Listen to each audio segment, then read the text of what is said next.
Hey guys, in this video, I will show you how to give proper credits on Instagram. Alright, let's begin. Open the Instagram app on your device. Tap the plus icon at the bottom of your screen to create a new post.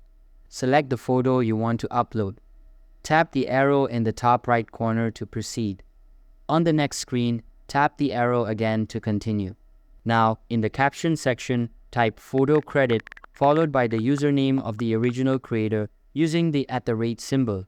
For example, you can write photo credit and then @username. This tags the person and gives them proper acknowledgement.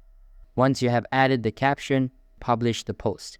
Photographers and creators own the content they share. It is respectful and professional to give them credit when reposting or using their work. Always double-check the username to make sure you are tagging the correct person. Giving proper credit not only shows appreciation, but also builds trust in the online community. So that's basically how you can give proper credits on Instagram. And that's it for this video. If you find this helpful, consider subscribing and giving this a big thumbs up. Thanks.